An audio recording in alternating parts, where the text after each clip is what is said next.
Perfect game is what it's all about every single night. Standing by, 1 and 3. Go. Your reward is you still got your job tomorrow if you did it right today. A good night is when everything shoots and no one dies. Fire in the hole. Is it time to make the donuts? 3, 2, 1. And roll.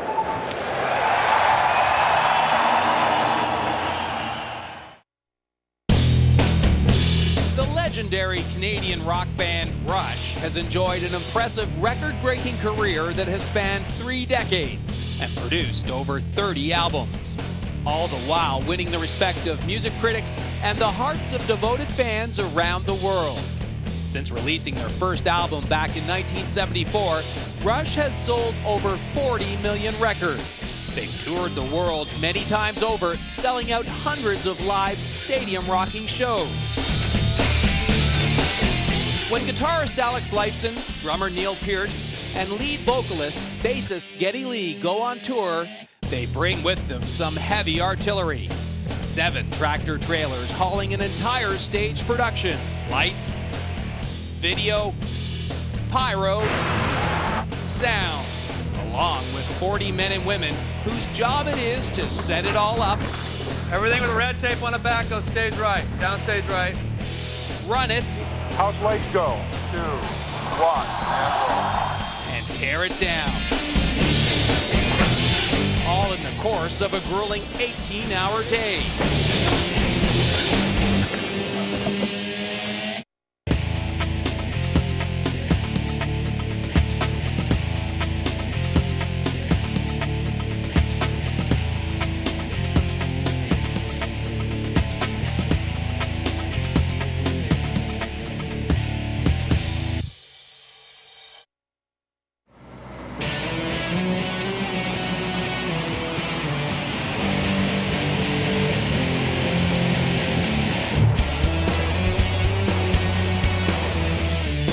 Tonight's sold-out show at the Scotiabank Place in Ottawa, Ontario is one of the band's remaining few performances to be played on this Canadian leg of the Snakes and Arrows tour. As a result, each member of the road crew now has their daily routine down to a science. 5 tour buses begin to roll up at each venue around 8 a.m. 7 idling tractor trailers are quickly unloaded by 40 locally hired stage crew. Then the 40 full-time Rush road crew start the process of building the show. Morning.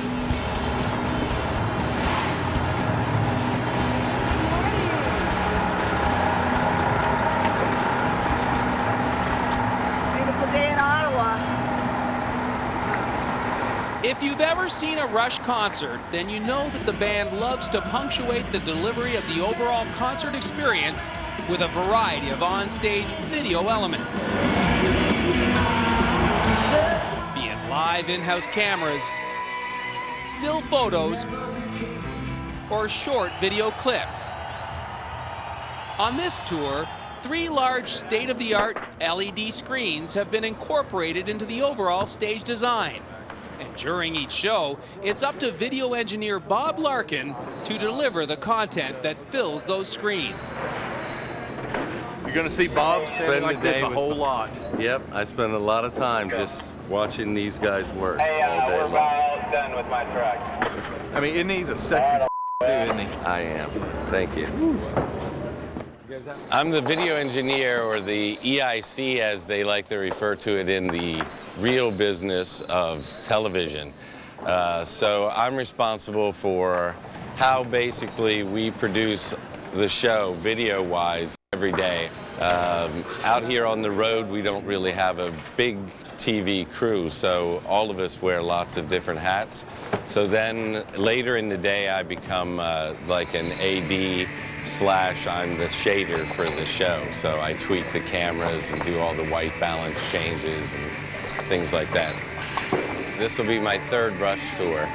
I've been doing this type of work, video engineering work, out on the road since about 96 or 97. And prior to that, I had a business doing interactive graphics and developed animation. Worked at Coca-Cola for a while as an animator.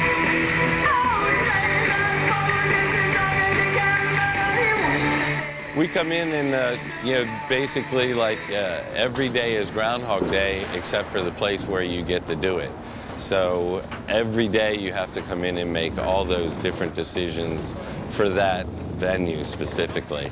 You know, if there's ice on the ground or whether or not you can tape the cables across the walkways, that type of stuff. First thing this morning, our LED guys, Bill and Nick, they'll get all of our power laid out so that they've got power. They'll run all the cables and the control mechanisms so that they can get our motors ready so that once the riggers have the points in, they can start to hang the wall. Okay, guys, we need to move this nice and orderly all the way over, okay? Let's start with this one here. After we walk around, we do a quick look, see where we're going to put everything, try to decide where we're going to store stuff. We try to grab our breakfast and get ready for when our truck will get in the hole and start to dump. So half of the day is construction, and the other half is the art. These tall, skinny racks are very top-heavy, okay? This is Bill, our LED tech. Bill will be spending all of his time right here, hopefully building the big TV.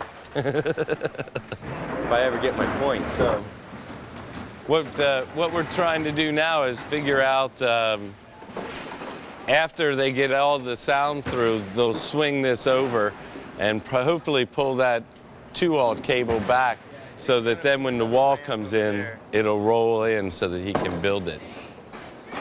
That way we have a free, clear path all along where the screens are going to be Big heavy hanging. boxes like the roll on the solid floor. Hi, how are you ladies? Which way you going? LPA goes that way, please. All PA goes that way, please. The rules of the day have changed. Yeah. This is the big black box parade that happens every morning. Dun, dun, dun, dun, dun, dun, dun. If they would just whistle more as they worked, it would make it better, I think. Yeah.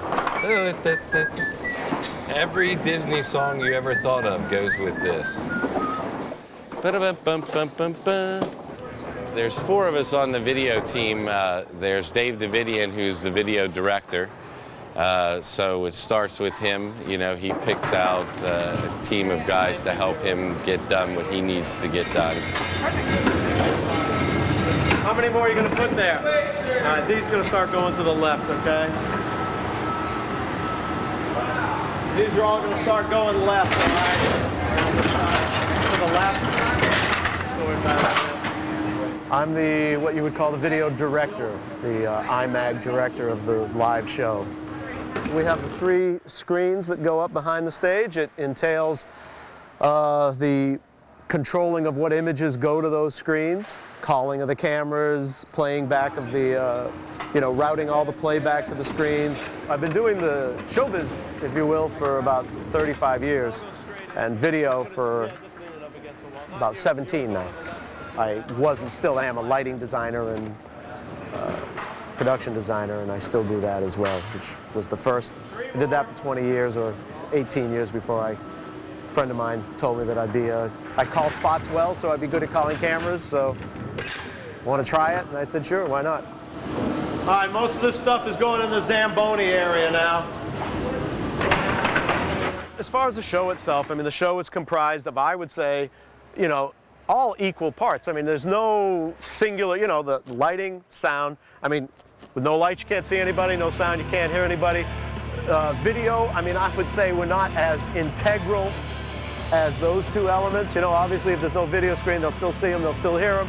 And at the end of the day, one can always make the argument that that's certainly the most important thing, overall to see. But we certainly provide not only graphic backgrounds and help to create an environment for the band that's both complementary to their music and kind of interesting visually for the people in the house, to be able to see Alex's fingers, what he's actually doing on the fretwork, Neil's, close-ups of how he's executing, the technical stuff that people like to see, the things that they could never see from their seats. It's important, people love to see it.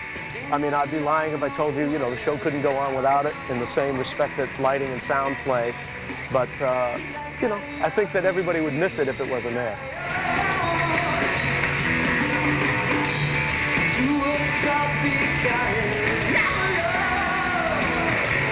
What's going to happen over the next 2 hours? They're building, we have two long lens cameras out of the front that shoot the stage. They're building the platforms now. Once they get those platforms built, I will build the cameras.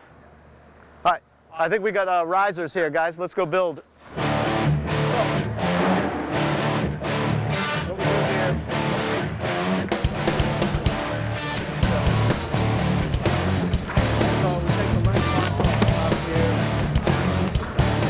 I'll need one person up here to help me.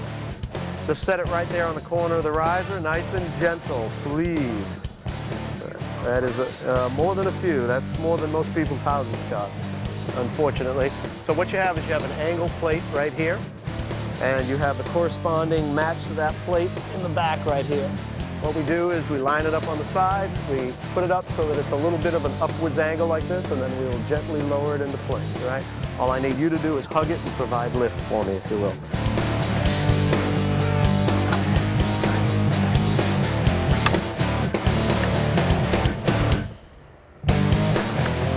Okay, now down, slow, slow. Good. That's all there is to it. Worst thing about this job is being separated from your family and the people you love all the time, but it's always a great job. Even after 35 years, every time the house lights go out, I get the butterflies in the stomach, and it's always fresh. And that's the beautiful thing about this job, but big sacrifice to the ones at home that you love. Big sacrifice. That's the sad thing, you know, especially when you have kids. They suffer a lot from, it's like having a father in the military or Coast Guard and all that. It's very tough on your family. And they really deserve as much credit as everybody else for being able to put up with it. Well, you leave it open now because we're going to put it back. In any show, but especially in a live show like this where every night it's not like you can put it on tape and then edit it and, you know, even on the network stuff, a lot of it, what they call live, they actually take a week to kind of chop it up and make sure that it comes out okay in the rinse. But on these shows, it's live every night. Every mistake is up there, and you know, so it's really critical that the camera guys deliver the show, that they be on their game every night, because there's just no redos, no do-overs.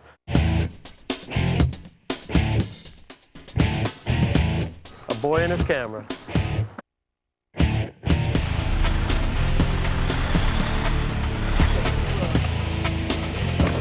One of the TV cameras is now locked and loaded, but there are several more that still need to be assembled, including two robotic cameras that are mounted in the lighting grid.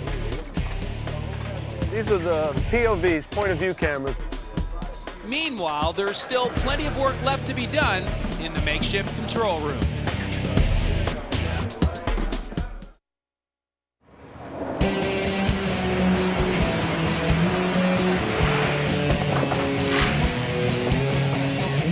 Setting up and tearing down a full-blown traveling rock show each day is a major undertaking. Every element, be it sound, lights, or video, is intertwined with one another. Every show is very interlinked. You know, the sound and lighting guys have to be done before I can finish. Lighting, everybody works together. No one department really is independent of the other, because we all rely on each other to be done, you know, in a certain sequence to allow us all to, you know, fit the whole thing together seamlessly. As the trusses go up, I have the two POVs that are on stage. I'll kind of keep my eye on that. When they're ready, I'll go up there and throw the two POVs up. These are the POVs, point of view cameras, the robotic POVs. I was speaking to you of two of the four that we have here. What these things are, they're just like I said, point of view cameras. They're robotic. They are able, let me try and move it, they're able to pan and tilt with servo motors here. We mount them, two of them in the truss, one back here for kind of an overhead reverse on Neil, and then there's another one down in this pod, right on the back of this pod, which is another kind of a downstage overhead. But what's cool about this is when the pod travels up and down, so does the camera, so it allows it to get different shots depending on its location. It's quite a wide angle, and it's got quite a long focal length considering its size and what it does. But they're really great little point of view cameras. They're really reliable, put out a great signal. And like I say, you try and go for those angles and get those things that people don't normally see or they can't see from their seats.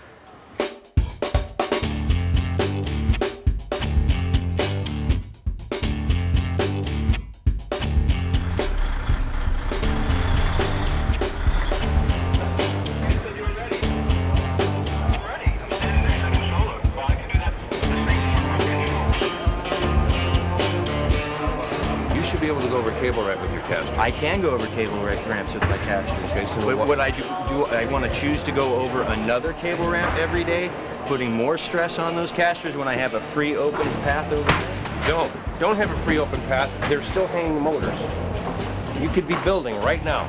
That's all I'm saying. I understand. That's what I'm trying to get you to get it up quicker. I don't need to go any quicker at this point. I mean, okay.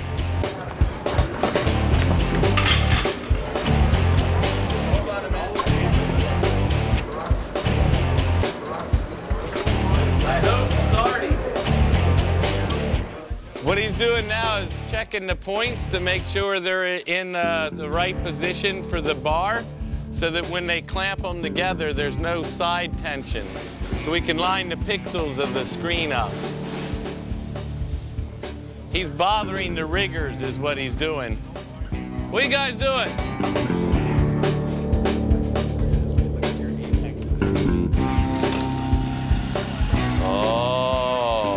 I see how the big picture comes together now.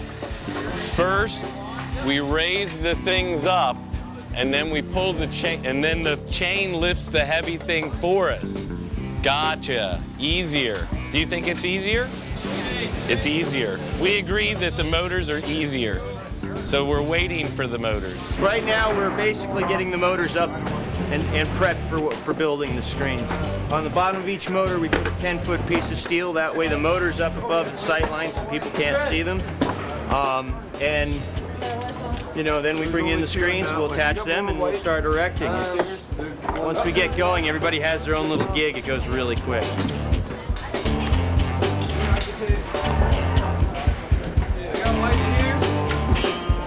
Also tape the cables to the steel rope so that it comes down the steel rope and you don't have it sticking in the sight lines and unsightly mess. And our wonderful stagehand friends get to do it for us.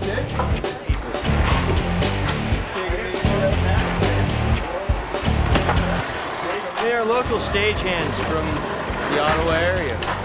They do this every day, helping us. Or others like us. While Bill and his crew continue to assemble the delicate video screen modules fondly referred to as Tetris, not far from the screens, tucked away under the arena's seating area, Bob is now setting up what is essentially a mini TV studio control room. We're having TV in the Zamboni room today. So we won't have to worry about being warm. Where they put the studio, where we have to hang the screens, how far the studio is from my points on stage that I have to connect to. So those are the logistical or the physical production challenges that we have that change from venue to venue. And then beyond that, some venues take longer to get the rigging points in, which, you know, backs up a whole timing kind of thing.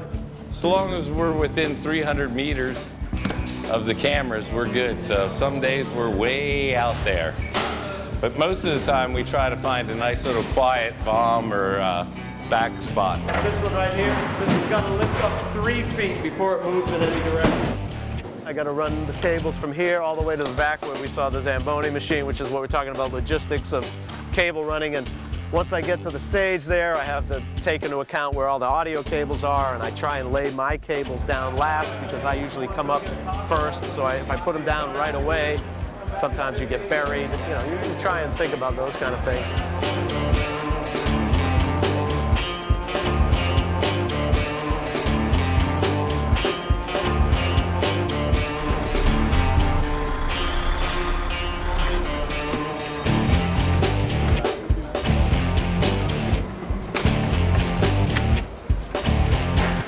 Coming up, and our empty tray guy will be able to take his tray away.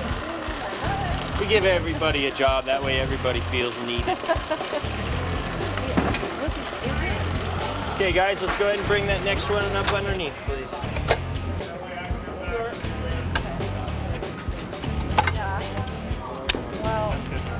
Good. Come on down. How many dishes? 4 and 4, please. 4 and 4 now. We got 4. Thank you. It's like playing Tetris. You know, you gotta put the blocks on top of the blocks, right? And because of certain ways that one screen doesn't fill a full box, we have to shuffle them around. It's like playing Tetris. Except we always win.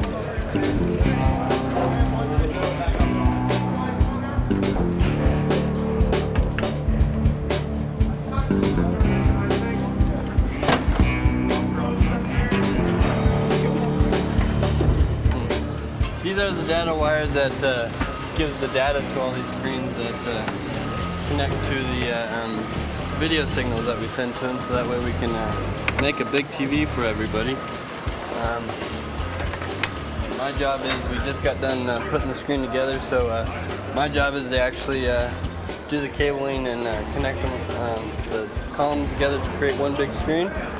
Once we get that one big screen together, we've got the data screens and we've got the data cables and the power lines to do to give it power and to give it data, so that way we can put the image to the screens.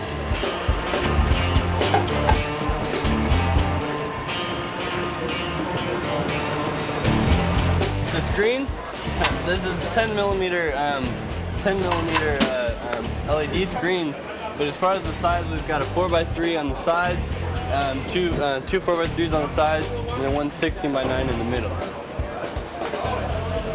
We've got two that are 11 by 14, I think, and one that's 20 by 11. At certain times during the show, it will make up one big TV, but they don't move together or anything like that. The actual image is adjusted, so it takes into consideration the gaps between the screens, so it looks like one perfect image.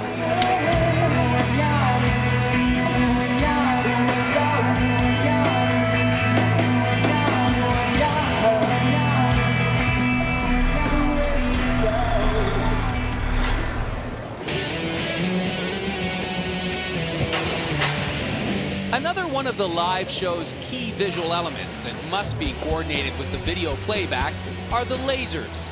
With the video screens now assembled, it's laser technician Andrew Seebeck's turn to set up his systems and aim the beams.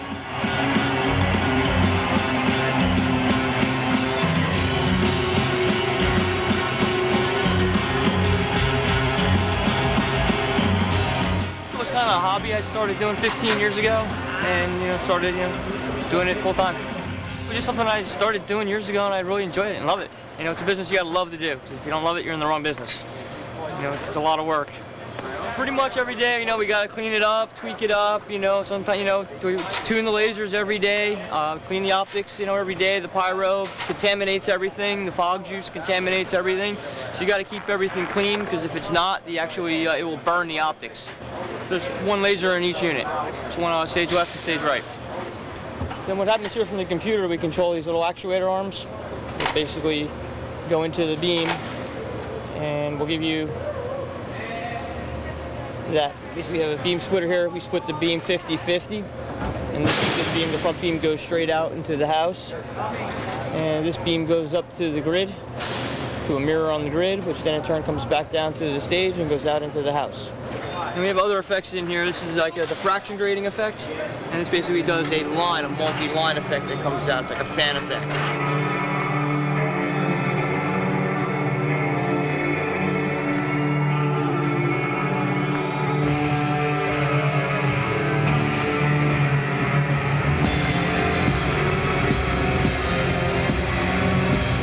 I run all the effects live from the computer over there, and I basically do all the cues live during the show. And it's all pre-programmed. We did in rehearsals, and basically I just trigger all the buttons for the cues during the show.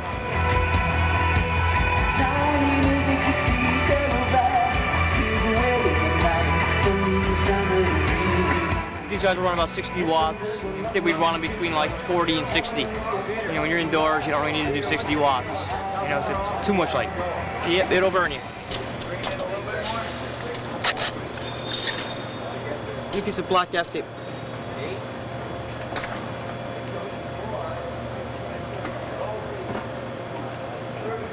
And right now the laser is just on idle.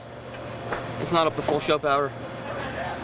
We basically do everything that it's basically a 3-meter separation from the highest point that the audience can access. So basically, you know, wherever we go, either we'll be on a balcony, on a ledge of a balcony, basically a 2.5-meter lateral separation and a 3-meter vertical separation from the crowd. And basically everything's masked on the projector, so if anything should fail, that it can't go to a straight, you know, straight spot.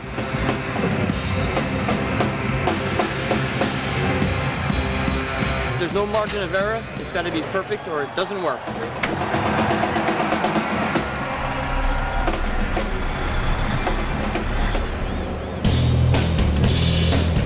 The Snakes and Arrows move-in here in Ottawa is on time and progressing smoothly.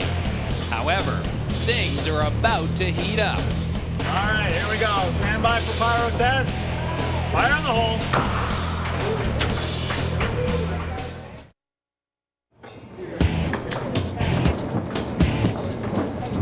The temporary stage at the Scotiabank Arena is still littered with road cases.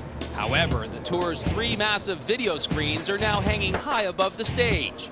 But the daunting task of getting them level with each other falls to LED technician Bill Quinn.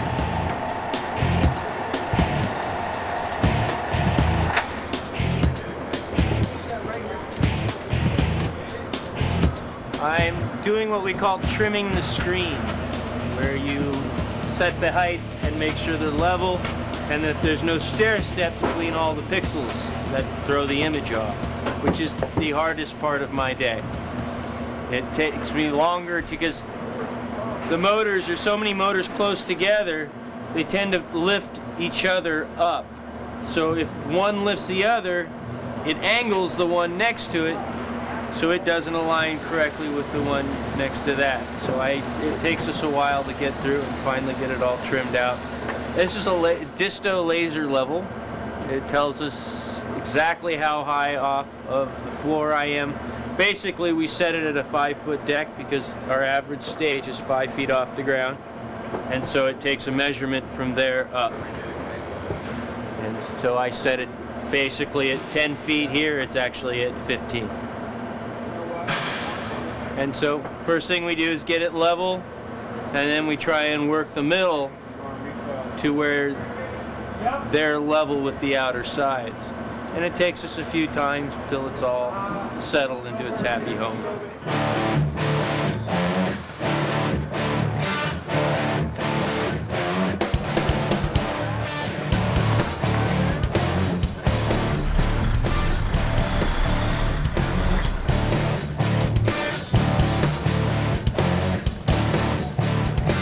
So yeah, while you guys were watching the big TV get built, we put together our little television studio back here. And what we do back here in the studio is we can, with this desk, control all the content that we want to the screens. So we bring all the things into the desk so that they're for Dave to operate, and he can decide when he wants to take those to and from the screen. So I do all the plumbing and wiring in the back and put together the system. So we're just powering up now. We'll make sure that everything's working. Go through a few of the cues, make sure that the playback decks are all locked together so that it all works as one unit. And then during the show, I sit over here and engineer. We tweak and fool with the signal of the video to make it look as nice as we can once it gets to the screen. We have all the shading control is all done from here remotely. I have iris control. I've got a master black level that I can set for it. So we do all that on the fly, all while we're cutting the show. We run everything through the scopes, and then we can see what the pictures look like. So then we can adjust everything. So the idea behind what I do over here is to try to make it look like only one camera shot the whole event. So you don't want him to be one color when he's on one camera and another color on another. Since we have 3 screens and at times we have 3 cameras on 3 guys, some tweaking happens while it's up there. We try to hide that in the light effects.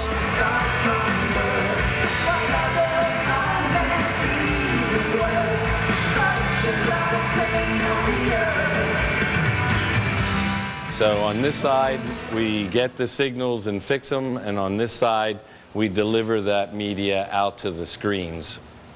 So then we do all the playback of what we refer to as the films, which are like Far Cry and Wind Blows and most of the newer stuff, because we want them to come out in a higher video resolution. We play those back. These are all hard drive devices, so there's no moving parts other than the hard drives. So as we play cues from one, the other deck chases to stay in, so that if something fails, we just switch to the other decks.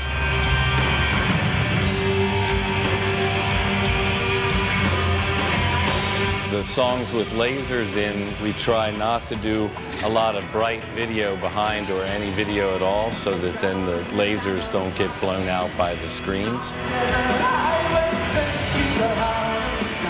It gets pretty frantic sometimes when we're using every one of these buses. Like the way this relates to the screens, and in most situations we are able to, we run it so my monitor, this is the bank of monitors here that shows, everything that's going to the screens. These 3 represent the 3 screens that you see out here. Right now they're in red because the screen guy is leveling them, but this you would see corresponds to each one of the 3 screens, so I know what's on the screen at any given moment. These are my 3 cameras with people, my 4 cameras without people. This is the Do-Re-Mi, the hard drive playback, and this is the Catalyst down here, which is another, it's a Macintosh-driven, Macintosh-based media server from high-end systems, right? And these 2 large monitors basically represent the center screen, preview and program. I only have preview on the center screen. Every time I select something on the bus below, I just have to trust, that I've done the right thing, because I can't double check it anywhere. And this row of buttons here, this middle row, is memories, where I can put up, 3 different cameras and change any 3 different cameras to the screen, or if I want just all of one camera to the screen, or all of another camera, or if I want the middle one separate from the outside too. And it's basically what I use to make quick changes, things like that. But that's what these buttons are, memories.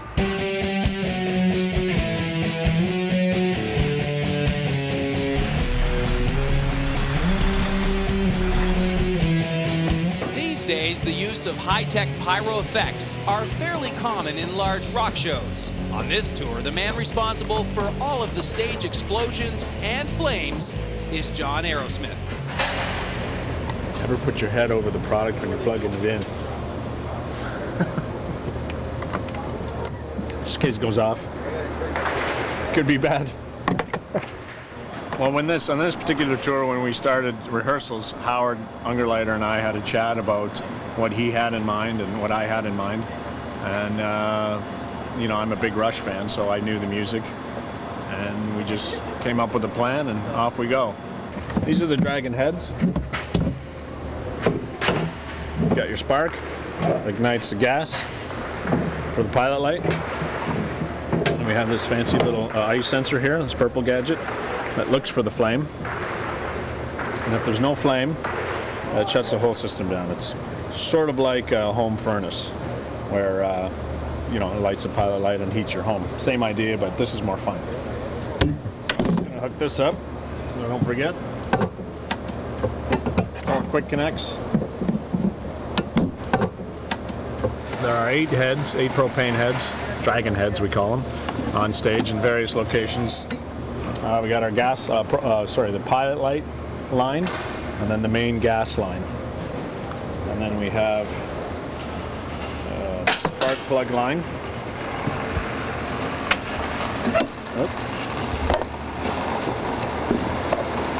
And then the DMX line, which runs the control for all the brains and whatnot, so it knows what it's supposed to be doing. And that's that. So this is my playland here, my sandbox as it were. And tell you a little more about these gerbs. These are the 1 second gerbs, go for 25 feet. It's sort of a shower of sparks. Stand by for pyro test on stage right. Fire in the hole. And this particular effect is a silver ultra-fast comet. It also goes about 25 feet. Not an exact science, just a guideline. We also have, for the days when we can't use propane, we have these flame projectors. It's basically a smokeless shotgun type powder, and and a match to set it off. So I'll show you that as well.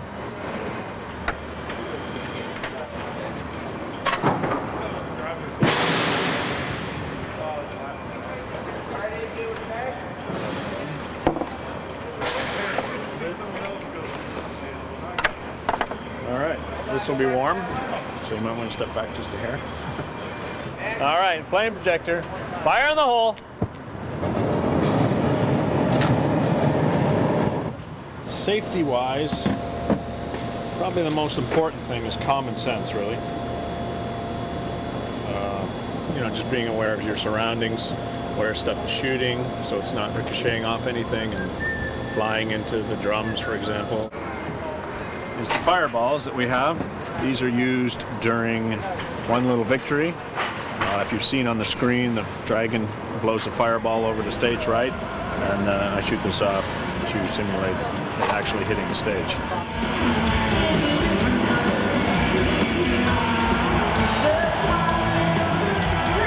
There's a lycopodium powder inside there, and underneath at the bottom there's a black powder lift charge to send it upwards. Here we go. Stand by for pyro test. Fire in the hole. A good night is when everything shoots and no one dies. That's a good night. I haven't had a bad night, really, aside from things not firing, duds, dud products, or but a leak with propane would be bad, of course. The other thing I was going to say about safety concerns is static electricity. Very bad. Can set these matches off just you know, just by touching them. I had an experience years ago at Much Music, and I was loading a guitar head with some pyro, and I shifted my butt to get more comfortable, and it went off about this far from my head. So that was my first good lesson in static electricity. So that's not really a common sense thing, but just remember that, kids.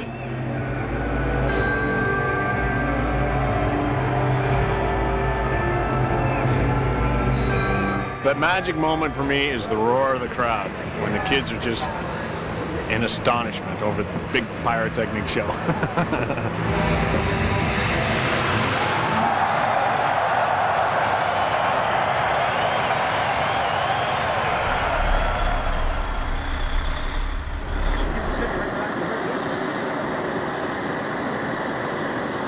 That varies city to city throughout the world as far as inspections go. Some places no one will show up. Some places, or most places, the fire department will show up. But particularly in Ontario, we have the TSSA who comes out, and they have their gas sniffers that sniff for various gases, and they'll check all the connections on the unit itself, making sure that nothing's leaking, of course. All right, here we have Mike from TSSA. He's checking all the dragons themselves. What he's doing is placing a business card over the eye sensor that looks for the pilot light, which obviously makes the eye sensor unable to see the pilot light, and shuts the whole system down so we don't have any propane spewing out when it shouldn't be. To be honest with you, I haven't a clue what the temperature is of the propane when it's ignited, but yeah, it's hot. It's fire. This stuff, on the other hand, is well, it'll burn you, of course, but it's not nearly as bad as the propane. All right, stand by for dragon test. Starting on stage left. Fire in the hole.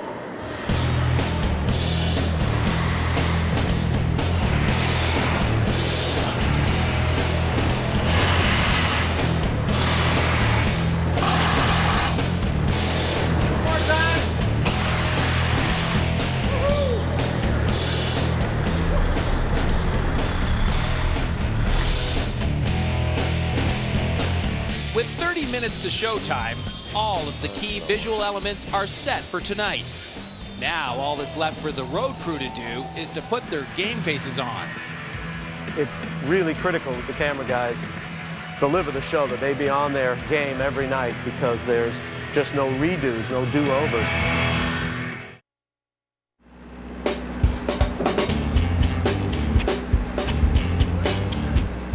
Here in Ottawa, the Rush Snakes and Arrows show is ready to take flight. 15 minutes to showtime, the road crew takes up their positions and waits for the house lights to dim and the show to begin.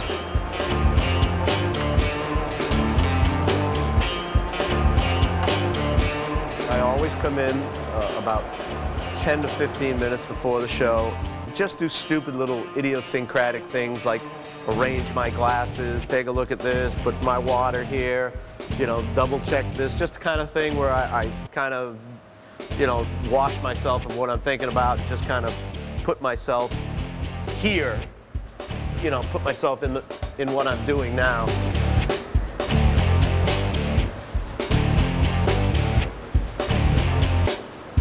Just taking it easy, you know, Bob and I just check, kind of take a look around and check everything and make sure all is well with the world, at least as far as we can see. And then we just wait. Yeah, we both just hate to run up before the show. It's good to have a little time to just kind of screw around, clear your head, make sure it's good.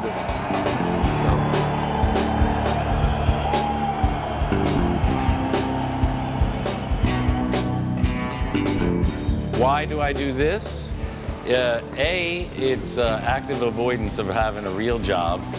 I've got $4.5 million, $5 million worth of equipment that I'm responsible for on a daily basis. Not college educated, self-taught.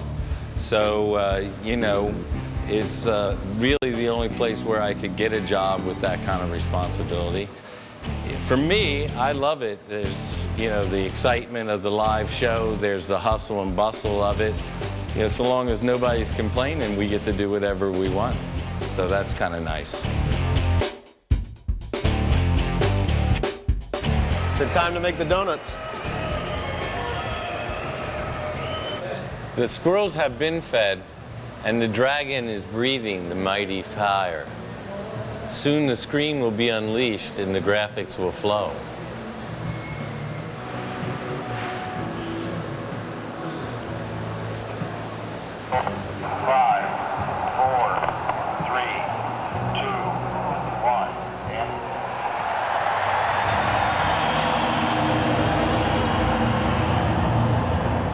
My job during the show is to basically put whatever needs to be or what we want on the screens at any given time, whether it's calling, you know, selecting the cameras and executing the cues to put the correct cameras up the screen, or route the playback to the screen, or start and stop the playback that's going on at any given time. Whatever you see up there has been put up there by my hands, one way or the other.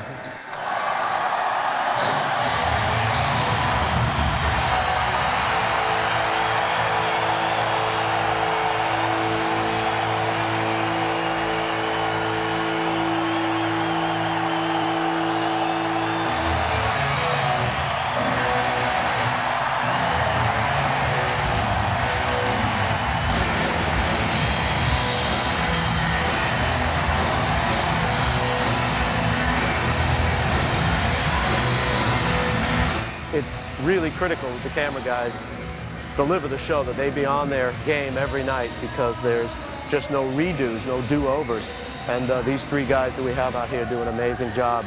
The three guys, one of them is Bill Quinn, John Fletcher, and Nick Strand. And they are great camera operators and really deliver to me a terrific show every night. And I could never, you know, any director is only as good as the cameraman that give him his show. And I'm very lucky with all three of these guys.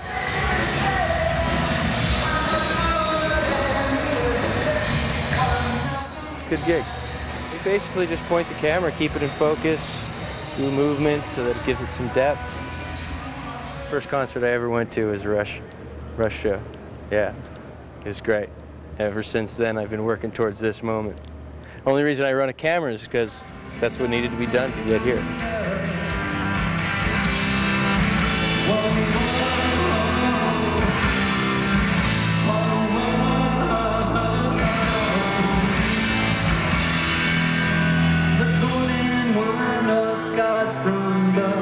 A certain amount of songs have certain degrees of what we call IMAG, which is the live cameras, versus playback, versus darkness to allow the lighting, the beam looks to shine as much as they, need to do.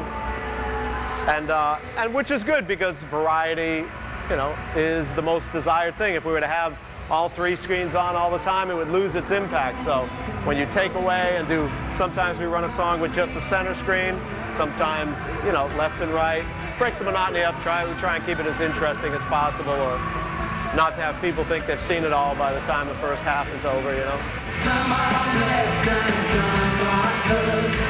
Who didn't want to start from birth?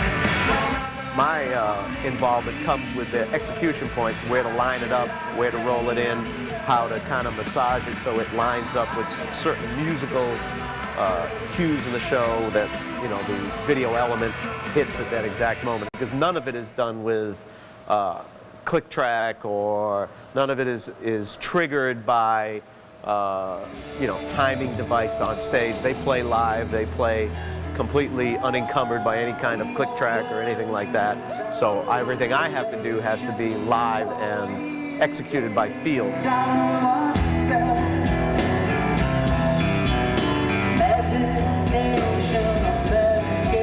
Standing by, 1 and 3.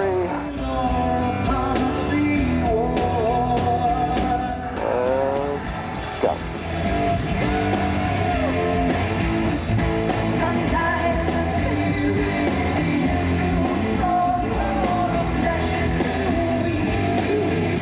To the folks that come and see the show, most of the problems that we ever have during the show are not apparent.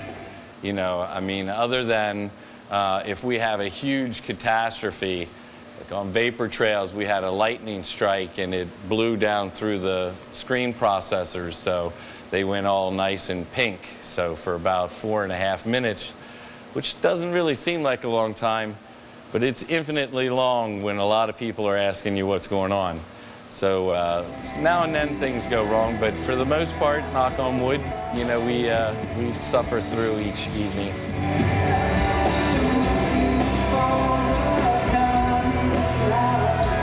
I am the geek that fixes all this stuff, the gadget man, as it were. So yeah, I have to learn how everything works so that I can operate it.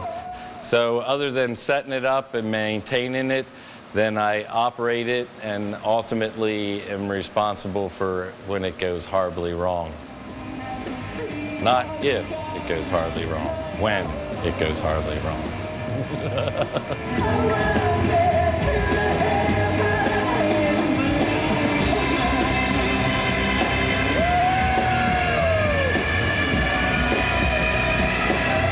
Something that's really nice for me is I like to feel like we have an influence on people's state of mind, if you will, is that I think that it's really nice to be a part of something that a person comes to, leaves, whether it's better informed or happier or satisfied. I think it's a very cool thing to be part of what gives another person that sensation. I get some people come up to me and say that I've inspired them to go into the same job or, take up the same career. That's really humbling. If you're a guy who likes to wave your own flag or get a pat on the back, you're looking at the wrong business. Your reward is you still got your job tomorrow if you did it right today.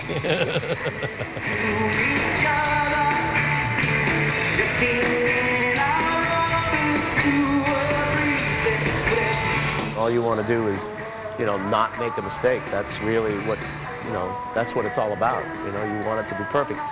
Do you make mistakes? You're human. Sure, everybody makes mistakes, but it's gut-wrenching every time it happens. It's just never gets any better. You never get used to it. And yeah, every time you sit down here, you want it to be just right every night. Every night, every time. Doesn't matter whether there's 2 people or 20,000. Time was to realize the space